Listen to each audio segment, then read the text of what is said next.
Welcome sa zip9.com.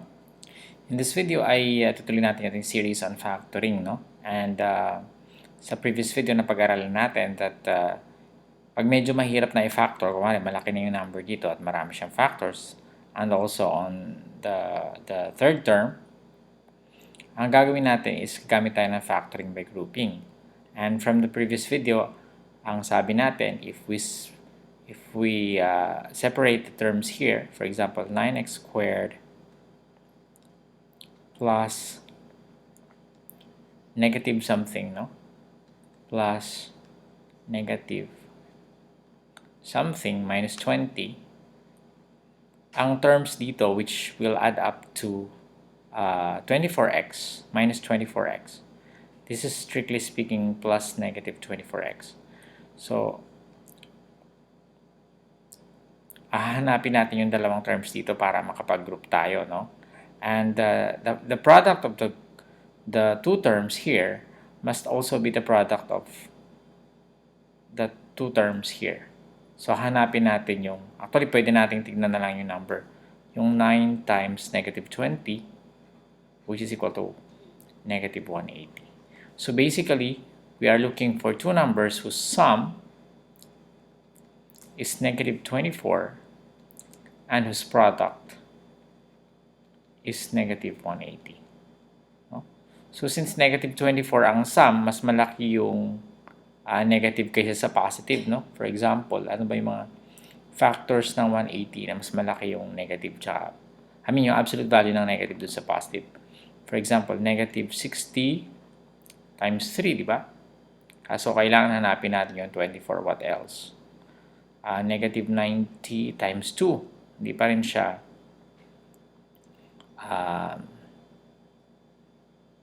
ang sum nila is negative 88, no? So, what else? Negative 30 times 6.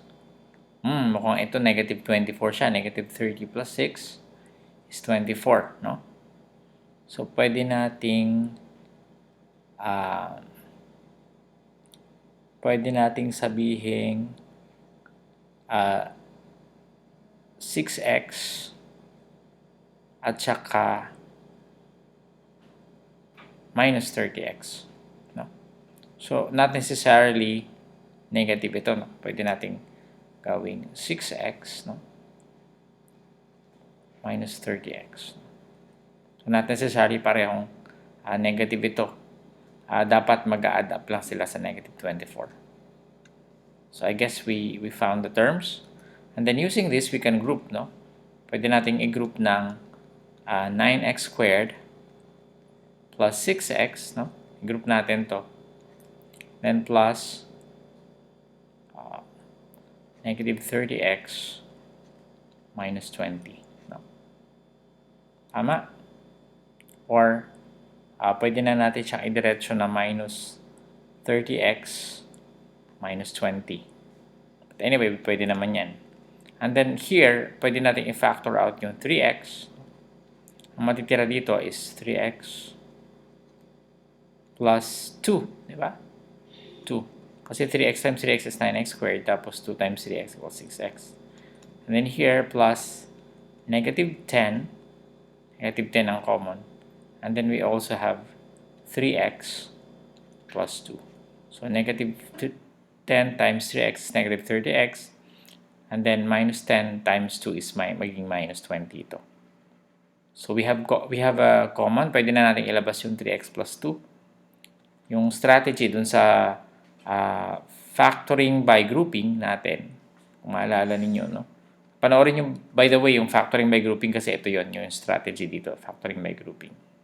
So, pwede natin gawing A itong 3x plus 2, no?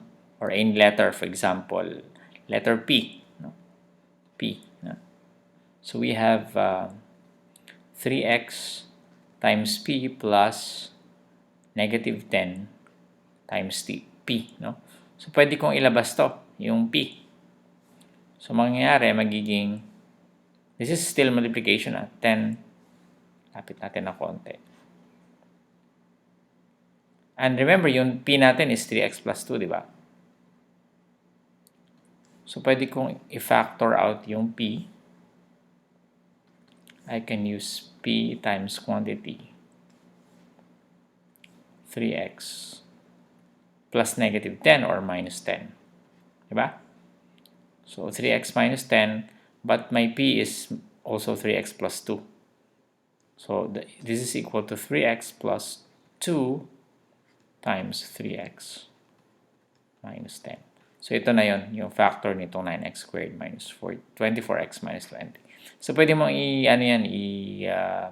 check 3x times 3x is 9x squared. And then 6x minus 30x is minus 24x. And then plus 2 and minus 10 is minus 20.